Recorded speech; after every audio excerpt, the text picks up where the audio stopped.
Who needs 4 seasons? Here in Nebraska, we get all of them in 1 week. From 80 to blizzard conditions, now sunny skies once again, all happening against the backdrop of National Agriculture Week, celebrating the men and women who help put food, fuel, and fiber in the market.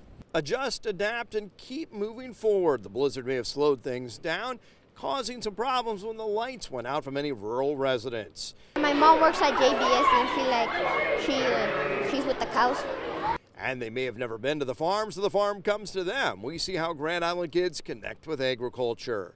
You know, it's been an exciting time for horse racing in the state.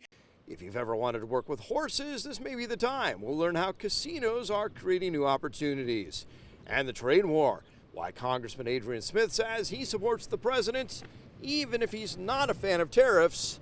It's time to grow.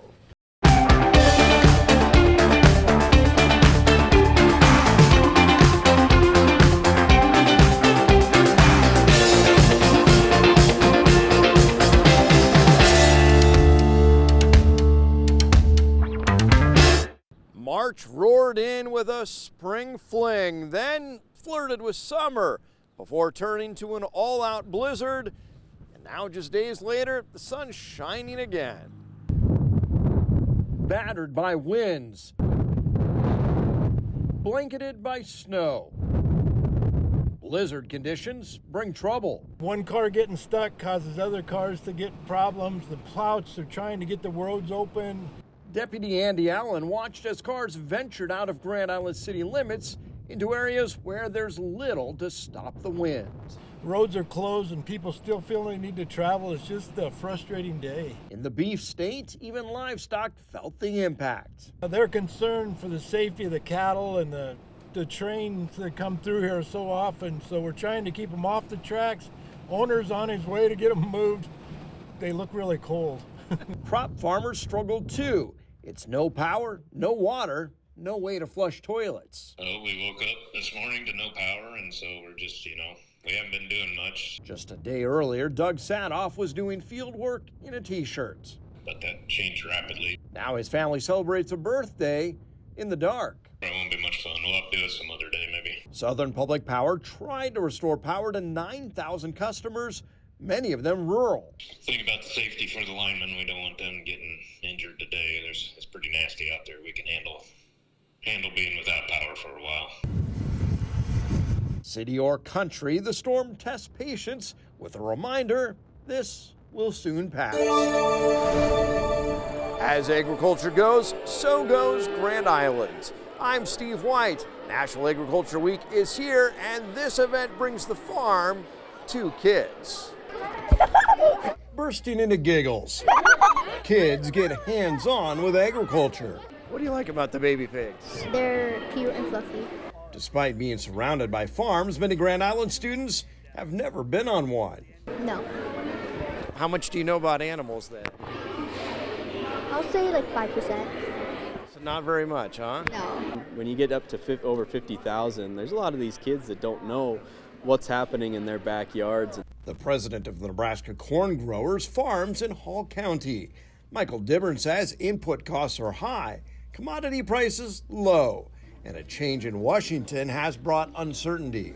This administration is they're moving so fast, making a lot of changes, and using our voice to not fight back, but just communicate that, hey, let's reconsider some of these cuts you might be making. And it is not a rooster. Okay, well, let's start with that. More than understanding where their food comes from in Grand Island, many families get their income in ag-related fields. Do your mom and dads have jobs that have anything to do with animals? Oh yeah, my mom works at JBS and she's with the cows. They don't realize all the different manufacturers we have and different plants we have, like Swift or JBS. They just don't realize that leads and connects to agriculture. Annette Schimmer has coordinated Ag Day for more than 15 years.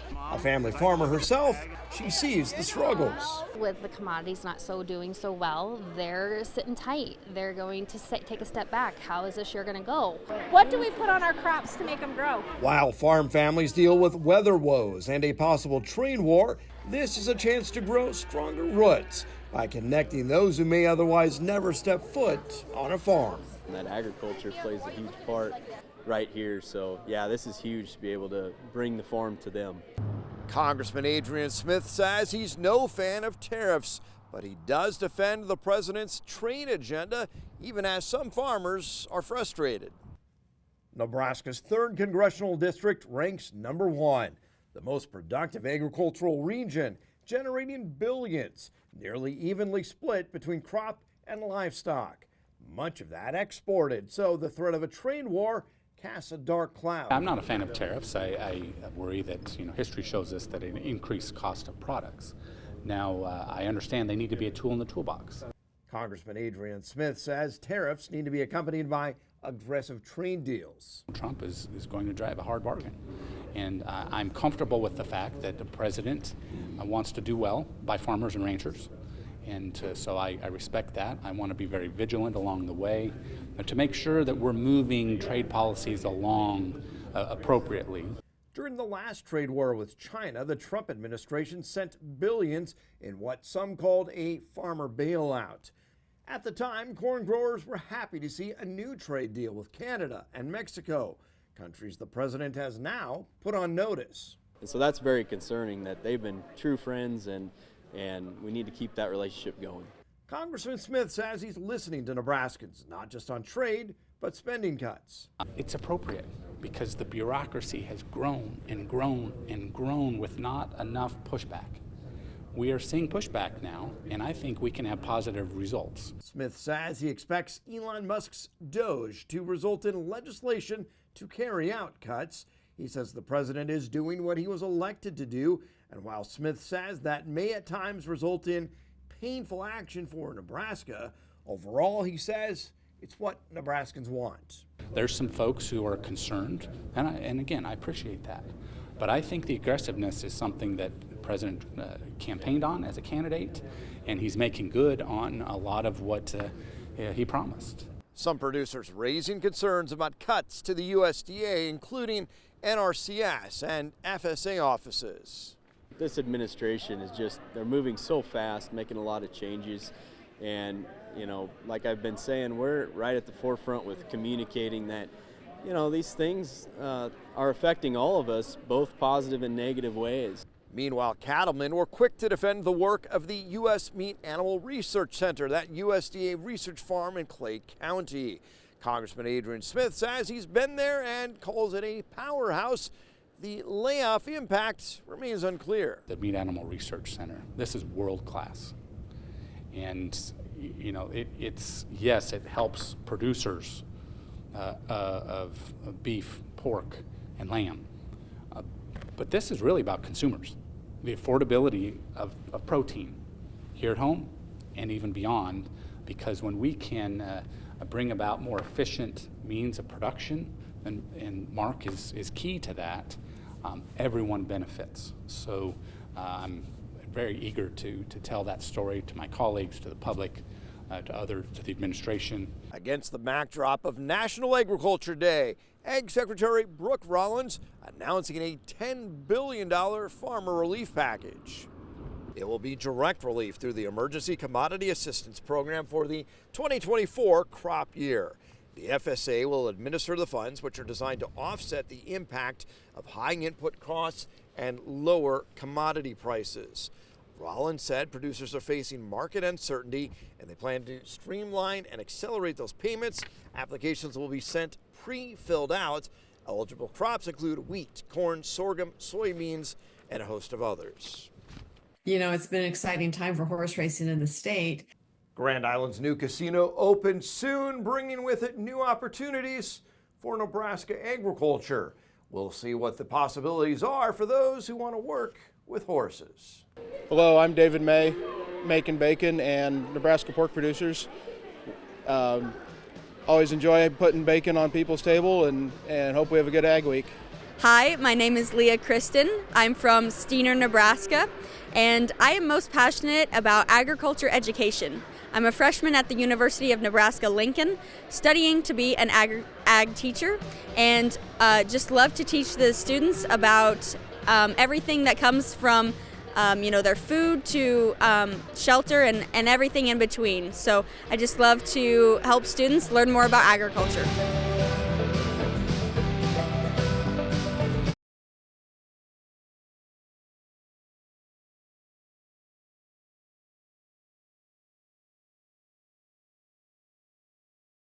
The expansion of casinos brings new opportunities for Nebraska agriculture. I'm Steve White. Those casinos must be located at horse tracks, and those tracks must run races featuring Nebraska-bred horses. Now, Nebraska Extension hosting an event to learn about the opportunities. It's been an exciting time for horse racing in the state, and the industry needs to grow because there's certain requirements that we have to have for certain numbers of horses. And so we've been doing this Race Nebraska program. We, as a Nebraska Extension, our equine extension group, have been doing this for the last couple of years. And this will be our third one that we've had at Fauner Park. And the main focus is to generate interest, excitement, try to inspire some folks to get involved in whatever shape and form that might be, owning a racehorse, breeding them, raising them. Because the bottom line is we need more horses in the state to run at the track. Or opportunities are there both on and off the track if somebody's maybe looking to kind of get involved? Oh, for sure, because it all starts with the mares and the foals. So there's incentives. The tracks, as the number of races that they have to have increase, they have to have one Nebraska bred race a day. And so Nebraska bred horses are ones that have been foaled in the state. So the mare has to be in the state of Nebraska for 90 days before she foals. For the exciting thing for our horse industry is we have more mares and stallions in the state, because for thoroughbreds they have to be live covered. We can't ship semen and stuff like that we can do with some of our stock horse breeds. And so if you don't even want to go to the racetrack and you just like horses and you're into the breeding and raising of them, that's a great opportunity for folks, because you need to have the mares covered, the mares bred, foal up the mares, raise those foals, because it's in the spring of their 2-year-old year before they can even start racing. And so, yeah, if you're interested in that side of it, that is where a big need is. And then there's other folks that they just want to own a horse. And so they can claim a horse, they can get together with some different people. Casino is under construction, going to be opening soon at Fauner Park. So I think the idea is those are tied to the tracks. We don't want those to be standalone facilities. We want those to generate dollars. They're going to support the industry. It's agriculture. We need feed. We need people, the breeding, all those different things. It's all kind of encompassed together. Yeah, and you're absolutely right. We got casinos. Well, the way the laws passed was that for them to have a functioning casino, they have to have a licensed track, they have to have live racing. And there's a sliding scale over so many years of how many races they have to have. Up until 25, they've had to have at least one. Now it's going to increase until 2030 that they have to have at least 5 race days with 50 total live races. And remember, one of those a day has to be for Nebraska bred. Bringing that to April 4th, we've got the Race Nebraska 3rd edition. That's kind of a seminar. People can register, and if they've got questions or just want to absorb it all, that would be a great chance to do that.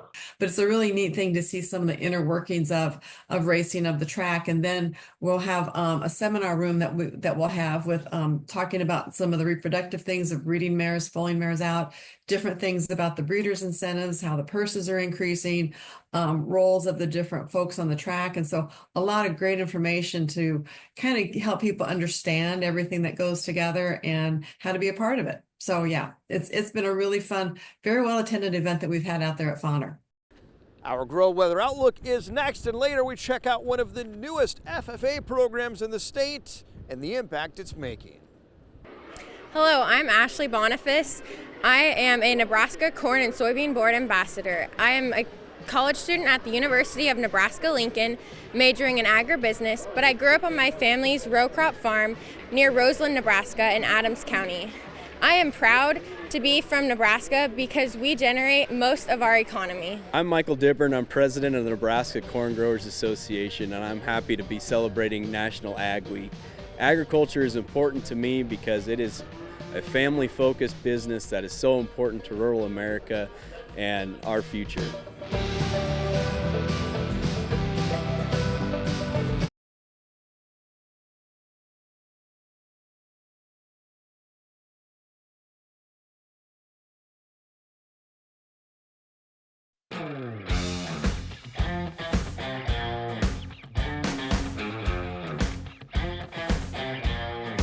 this week's drought monitor was released, and as you can imagine, it's still pretty dry here across the Central Plains. Again, some worsening conditions really for especially Kansas, where we now have just 10% of the state in the no drought category.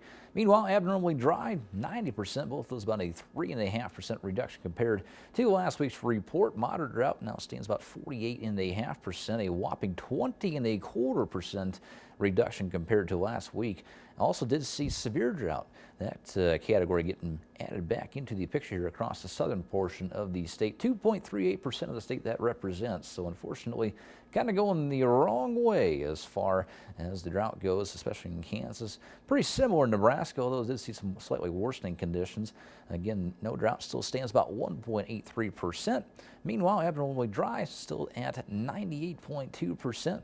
Moderate drought about 91.5%, a whopping 1.25% reduction compared to last week's report. Severe drought about 42.5%, which is about a 0.5% improvement compared to last week's report. Actually, the one improvement we saw in any of the drought monitor reports. And of course, extreme drought still stands about 8.2% precisely, so favoring northern and western portions of the state, which could certainly use some moisture. April temperature outlook, that was released by the Climate Prediction Center. All of Nebraska, most of Kansas looking relatively normal, although southwestern portions of Kansas could be slightly above average.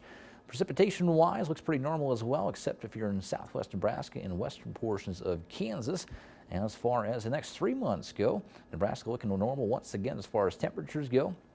Slightly above normal temperatures are expected for really most of Kansas. And as far as precipitation goes, the next 3 months, the eastern portions of Kansas and Nebraska pretty average. However, could be seeing drier conditions in both Nebraska and Kansas the further west you go. So unfortunately, I hope that's not a drought settling in, but we certainly could use some rainfall out there. And again, there's not a whole lot of rain in sight this next week. 57, the normal high for this time of year. Normal low stands right around 32. We're back up to the freezing mark.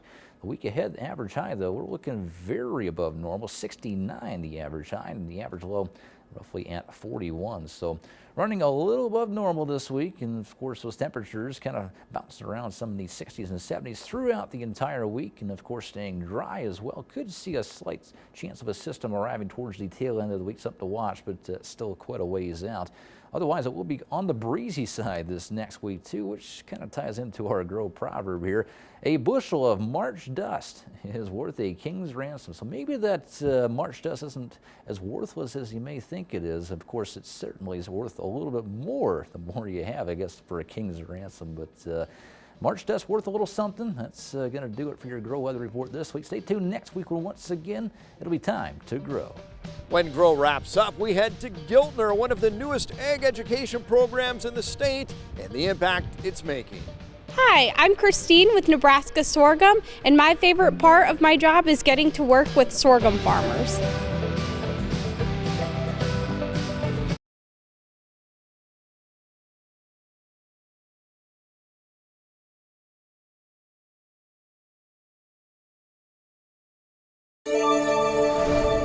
Hamilton County is one of the top corn-producing counties and one of the top corn-producing states. Yet here in Giltner, they have not had FFA until just last year. I'm Steve White, and we're visiting with a couple of the officers.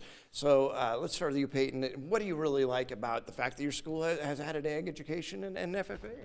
I really love that our school's added ag because there's so many other schools that have added ag and who have had it for a very long time. And us just coming now, I feel like there's a lot for us to learn, but I think it's a good opportunity for everybody to learn more about Nebraska. And Tanner, what would you say? So I'm just glad that we have FFA, and like me always helping my grandpa on the farm, and it's just now I can take some of the stuff that I've learned and put it in the classroom now. Learning about ag right now, learning how many jobs are related to agriculture, not just in Nebraska, but around the entire world. Tanner, tell folks about your teacher, just getting to be an officer.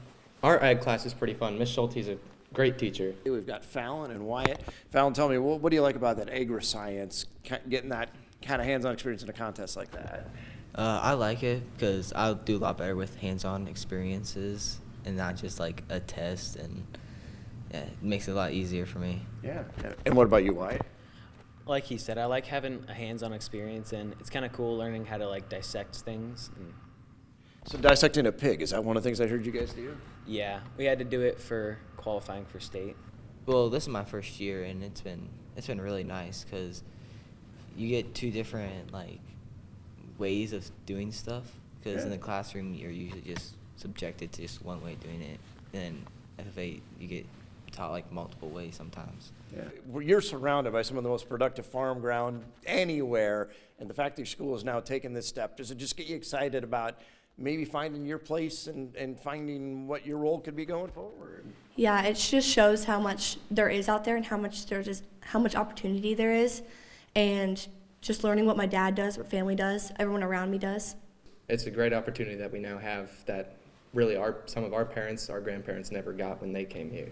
And we will see them in a couple of weeks at the state FFA convention. And of course, we will see you right back here next week as we see how agriculture makes Nebraska grow.